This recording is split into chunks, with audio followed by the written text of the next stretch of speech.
Hello there. Welcome to another episode of Sharing Wisdom. Today, you all, we are talking about your North Star. We're talking about those pillars in your life, the pursuit of happiness in your life and your business. It's a great episode, so tune in. Scott Miller is joining me. He is the former CEO of Essentia Water and the new founder of Yesly Water and the author of The Summit Mindset. We're going to tap into him today to figure out how he's created life and business that he truly loves, that sets his soul on fire. So, Scott, what is that summit mindset that you're talking about in your book? Yeah, Angie, I think the summit mindset is something that really pertains to all of us. It's really about life, right? I'm a big runner, and when I run the backcountry, sometimes the clouds come in, it starts to rain, it starts to snow, you're kind of clouded in, you don't know where to go. That's really what life is, the summit mindset. Adversity comes to all of us. It's not linear. And I think sometimes folks say, oh, why did this happen to me? And honestly, the summit mindset teaches you the practices that adversity is part of living and how to create those pillars to get through things when they happen in life. Okay, so you have some core pillars that you teach people throughout the book that help them kind of form the summit mindset. Yeah, I think pillars are important not only in your personal life, but in business life. I think that basically when you don't have pillars, a business can easily go adrift, and so can individuals. So my pillars, for example, are my faith, my family, others, and business. And I'm always toggling between those pillars, right? One might be a little out of whack, but you always adjust that and understand where your pillars are. And I think organizations need to do the same thing too. How often, Angie, in our lives that we meet people that don't really have pillars and don't know where they're really going, and they can never really course correct. Pillars allow us to course correct. It's so true. I read something the other day. It's funny, like now that I was looking at your book and I was reading this other book, I've gotten a lot of information that have come in at the same spot. And I know this is all part of our brain, like we start to see the same information from that reticular activating system. But I was reading and they were talking about how they've done these studies that if people were just sent out in, say, the middle of a desert and were walking and didn't have any focal point, they don't walk straight, that their course always ends up veering to one side or the other, illustrating this idea that like we have to have a focal point. We have to have that horizon or whatever it is that we're trying to really, achieve or live within, maybe the pillars of life or business. Yeah, I think that's a great point. I think that in business and individually, we all need to be in pursuit of something. We actually need to know what our North Star is. What are we after? What's the soul on fire, right? We're all better humans when we're in pursuit. And when we're not in pursuit, we kind of get adrift. Yeah. And I feel like that is what kind of happens to people over time naturally. They become this they go adrift and it's like, well, what is this even about anymore? In my age range, and I feel like clients mostly around that 40 to say 55, they're going like, I don't even know how I got here. Like, what am I doing now? What is life supposed to be like? Or what is my career supposed to be like? What do you think contributes to that, where people kind of go adrift and lose that North Star? You really cut a nerve with me because I agree with you. People in that age category start to lose their mojo sometimes. They start to really lose their confidence on what they're going after. And I think the first thing we have to do is define who we are. What's important to us, and are we working on that? I always say the greatest asset you'll ever have isn't your job, your title, your money. The greatest asset we'll ever have is you. And that's something to be working at, understanding your North Star. What does happiness mean to you? How do you define happiness? Is it money in a big house? I always believe happiness is an inside-out job. It starts internally, and then it vibrates from there. So I agree. I think people wake up and they're kind of adrift and lost their way, but they haven't really defined what sets their soul on fire. Is it gardening? Is it going on their first horseback riding lesson? What happens is people start to conform in life and they start to almost play small and they start to say, yeah, well, this is who I am. This is all I have. No, every day is an opportunity to reset and begin again. And I think when you have that mindset, have a learner's mindset and a mindset to never stop evolving, you have a continuous improvement in your life. And when you don't, you literally start to say, woe is me. Very true. it's interesting if you think about like the way we go through life and that trajectory. It's like you go through school and you're conforming to that system and that schedule. And then most of the people kind of go off to college. Yeah. And even if you don't, we're focused on like, okay, well, how do I make money now? We don't go through this period of going, okay, what's really going to fire me up and light my soul on fire and create passion that makes me want to jump out of bed every day? It's like, how much money do you want to make? And even if we know like, well, I like marketing or I like helping people or I like finances, it still doesn't come, I don't think, from that really deep light your soul on fire place. I think there's so many other factors that you get in there, like, you know, how much will I make and what's the job look like and the benefits. Yeah. I believe that really having a learner's mindset, that you're always in a learner's mindset, you're always stimulated by that. You always want a nugget. I'm always looking for a nugget. What can I learn from you today? What can I take away? When I have a learner's mindset, I'm stimulated to continue to make progress. And that doesn't mean perfect, right? It doesn't mean that everything's all right. It means that you have a mindset of always making progress and improvement. And I think when you think like that, you're just happier. You're always after something. You're always in pursuit. And I think what happens to folks, sometimes they lose actually what they want to be in pursuit of. Mm-hmm. Absolutely. You mentioned something a minute ago that I love. The whole philosophy of everything I do is around that you have to put yourself first. You have to have this relationship with yourself, because when it comes down to it, we are the producer of everything we give, whether it's a relationship or job. And people shortcut that all the time. You know, they want to get the skills or they want to learn, you know, how to get that promotion, but they really shortcut that relationship with themselves, which again goes back to that. Well, what makes you happy? What fills you up? Do you see that? Yeah, without question, Angie. I think the other thing that folks do is nobody really wants to talk about what they stink at. And I talk about it in the summit. Hey, what do you suck at? What do you stink at? Look inward, right? When we look inward, we all want to talk about what we're really good at. But if we talk about what we stink at and we recalibrate and we work to get better, we're then closing the gaps on our weaknesses and we're working to get better, and we're usually happier. And I think reflecting internally, being an inside-out job, super important. And look, I think the greatest asset you'll ever have is you. So why wouldn't you put the time there? You often hear folks say, oh, I'm so burnt out, I'm working so hard, or I'm helping this person, I'm helping that person. To your earlier point, when you look inward and help yourself, you can be a better partner, a better business person, a better friend, a better significant other, but you got to do the inside out work. You have to. If not, you just don't grow. Right. And you're not ever really showing up as best as you could for that relationship or for that job, which is always such a mindset shift for people, because they feel selfish when they are putting themselves first, but they really aren't. It's like, you know, you're filling yourself up so that you can be this best version and go contribute. Yeah, it allows you to contribute and allows you to serve more. And I think it's about a continuous improvement mindset. And I think when you think like that, people think, oh, it has to be big and grand. No, it just has to be small baby steps, consistently creating baby steps and getting better. And you start to feel better about yourself as well, in your job, in your personal life, and all you do. Mm-hmm. So you mentioned that first piece for that summit mindset is really figuring out, you know, that relationship with yourself, or knowing what fills you up and what brings you joy. What else do you take people through to come up with that summit mindset? Well, I think the most important part is, you know, we all only walk this earth one time. What's your North Star? What are you after? How do you want to live your life? I think that it's not a dress rehearsal.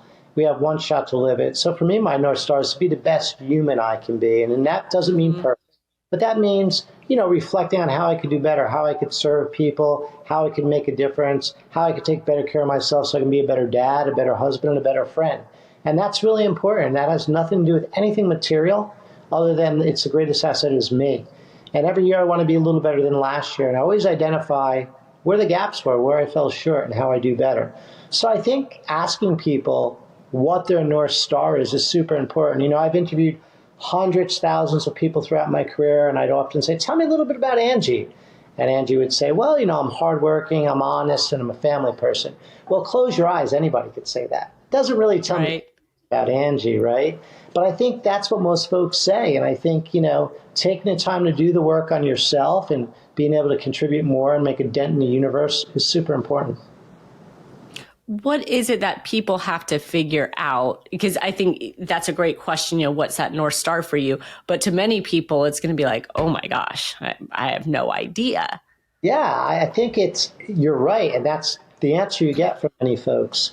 What makes you happy? What makes you rise out of bed in the morning and really go after life and attack life? And it doesn't have to be grandiose, but whether that's gardening, whether that's taking a walk around the block, whether that's painting, whether that's reading, or having a conversation with a friend, what makes you happy? Zoom in onto what really fulfills you in life. And I think folks lose that along the journey. And they start to get really beaten down, and they start to lose their confidence on what makes them happy. And they start to say, well, this is just who I am. No, every day is an opportunity to put the ball back in play and play differently. And it doesn't have an age requirement. It's really an opportunity for all of us. And I think answering the question, what makes you happy? How do you spend more time doing that? How do you spend more time doing it? It's not a dress rehearsal. And I'm always in pursuit of that. And my pillars make me happy. Those four things, faith, family, others, and business, they make me happy. I block the noise out on everything else in my life, and I focus on those pillars. That's where I'm at my best. That's where I'm the most fulfilled. And that's where I perform the best. So that's where the work is. And I think people have to understand who they are. Mm-hmm. You mentioned several times so far, you keep kind of reiterating that we have this new chance every day. You have this opportunity every day. Totally. Is there any type of practice or anything that you do on a daily basis that really enforces that North Star, those pillars that have you in pursuit, other than just like maybe thinking of it? Yeah, no, listen, I spend about 10 minutes every day just in the quiet. I don't call it meditating, I call it prayer. I just spend it in reflection. Sometimes that's on a walk, sometimes it's just sitting. And I think of where I am in those areas of my life. And I'll share with you real quickly. This summer I had an experience of adversity. I had a driver that's been driving me to the airport back and forth for years who became a friend, and he worked for a limo service. And he said, I'm not feeling really well. And I said, let's go to the doctor. And he said, I know, I'll be okay. And it was a late Friday night. He was driving me home from the airport. And I saw him lean forward on the seat. And I thought he was picking up his phone, and he fell into the steering wheel, and he was having a massive heart attack at about 55 miles an hour going down the road. I was able to jump from the back seat to the front seat and hit the brake, and get the car to stop as I dialed 911 and started to work on him. The police came, were able to pull him out of the car, and unfortunately he didn't make it. And I sat on the curb and cried, and about 72 hours went by, and I said I could have not made it that night as well, and I feel blessed to be alive and feel terrible for my friend. But I asked myself the question, am I in pursuit, if it ended that night, of the things that matter to me? If that was it, was I in pursuit what mattered? And I was able to answer that question, yes, I am. I'm in pursuit of things that matter. And that's the only thing we can control, is to be in pursuit of what matters. We can't control adversity. We can't control the outcome. But we can control being in pursuit. And that's why I believe every day is a new opportunity to be in pursuit. That's an amazing story. How terrifying and sad at the same time. And yeah, blessed for sure. But I just love what you said there. We can't control the adversity. We can't control the outcome, but you can absolutely control, your pursuit of what you're in. Such an easy concept to remember and take action on. And I think that, Angie, we all have intersections in life. The adversity happens to all of us. We all have intersections. And I think often we don't pause at that intersection and say, okay, are we doing the things that matter to us? Because, as Steve Jobs always said, none of us get out of here alive. And that was really an important intersection for me, to measure if I am in pursuit. And I am. And if it did not go well for me that night and I didn't make it, I'm living in pursuit. And that means I have adversity just like every other human. I have bad days like every other human. But every day I wake up to be in pursuit. And it's another opportunity. And I think when we think of it that simplistically and we break it down that way, it's not big and overwhelming. And you just have to be in pursuit in that manner. And it is so simple, but my mind goes to, wow, the people that are listening to this right now, and even as I'm sitting here listening to it, it makes you think about how much other nonsense is in your space. Yeah. I mean, just, and I talk about it all the time, the external noise, and you got to clear that. I mean, you can't possibly like create and serve from this place of passion with all that trash and weight. But speak about that for me, because you come from the corporate world. You've recently founded a new company. And so you are not just speaking about this from this wonderful, like easy life that you live personally. You're in the trenches. You have a company. You were, an executive at a previous big company. So how did that whole philosophy that you just shared show up in your day to day? Yeah, I appreciate your great questions, Angie. I think that the summit mindset I wrote in the book, that I grew up a really poor kid. I'm not a guy that rode in on a white horse. I grew up in poverty. My dad, at 50 years old on his deathbed, turned to me and he said, "I'm sorry." And I was the oldest of three siblings. And I said, "Sorry for what?" And he said, "I'm sorry I didn't try harder."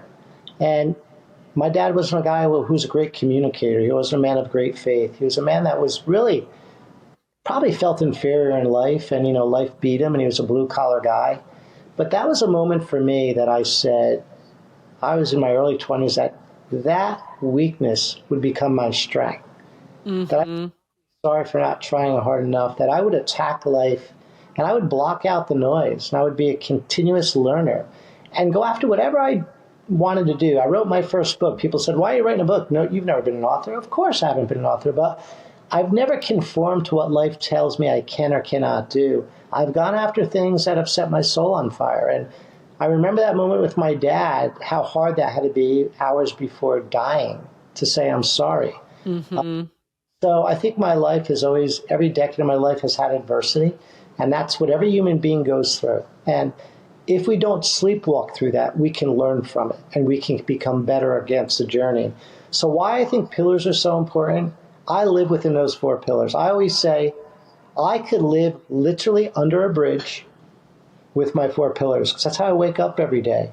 I'm going to focus on those things, and I block out everything else in my life. I don't have room for anything else except what helps me on my pursuit of my North Star to be a little better than yesterday.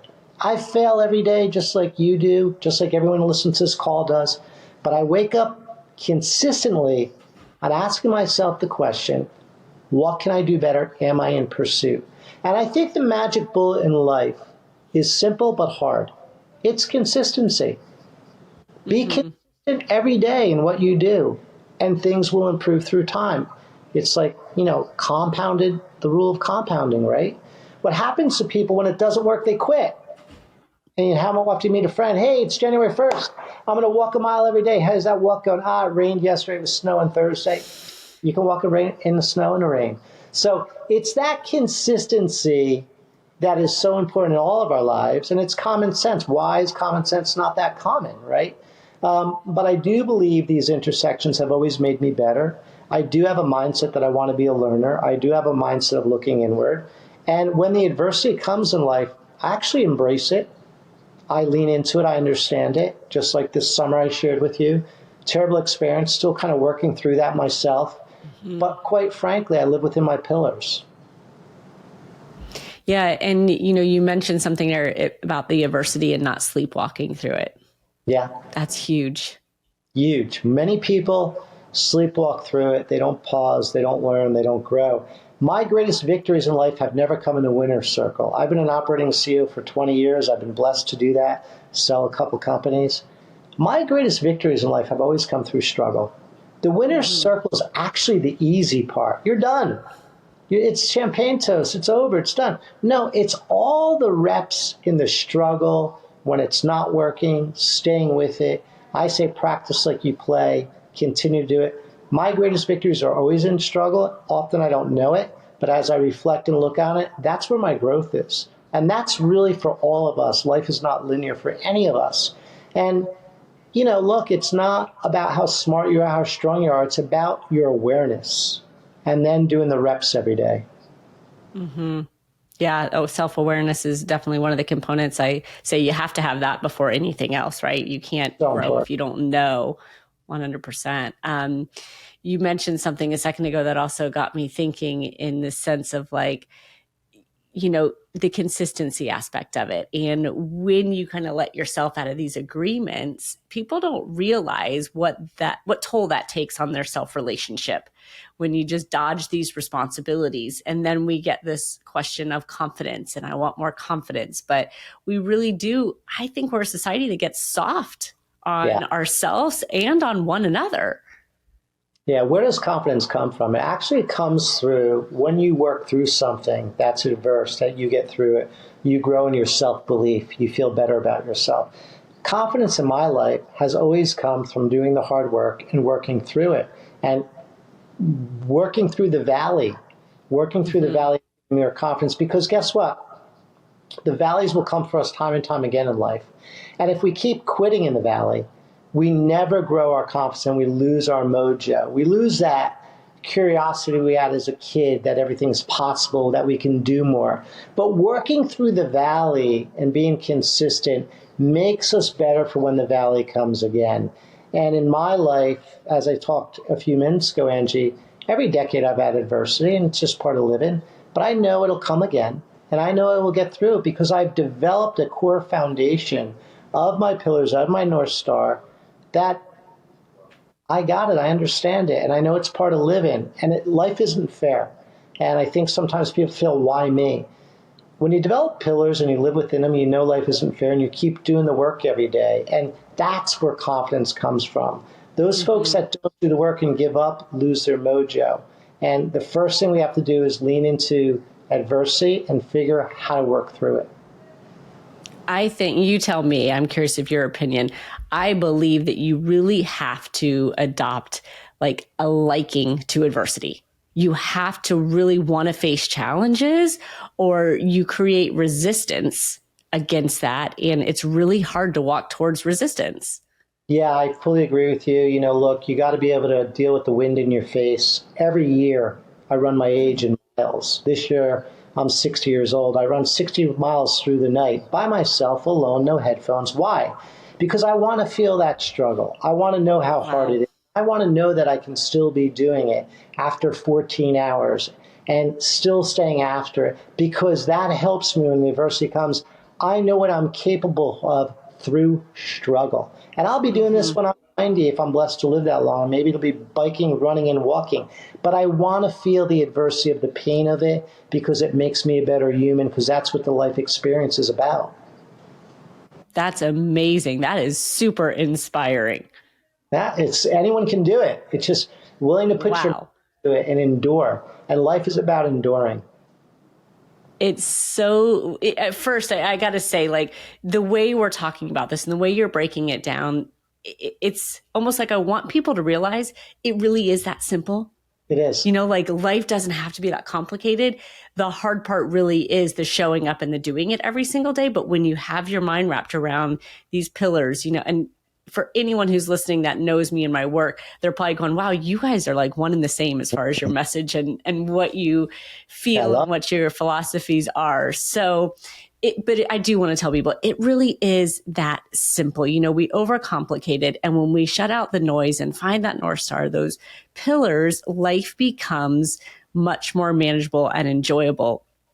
But you talk about running like this every single year, and it makes me think about your new company and your whole philosophy on this Yesly water and the brand, behind it. Can you speak a little on that? Sure. Yesly water is a distilled enhanced water with vitamin B12, B6, vitamin C, 0 calories. It's a flavored distilled enhanced water. And that's another example, right? I've been an operating CEO for a long, long time. And people said to me, why are you doing this? Why are you starting something fresh and brand new? And why not? It's what I want to do, and it's what sets my soul on fire. And sure, it's tough and it's hard, but that's what gets me going, a new experience, a new opportunity to learn, to hire new people, to go after a brand. And the one thing I'd say, Angie, is I never worry about failing. There's never failure in attempt.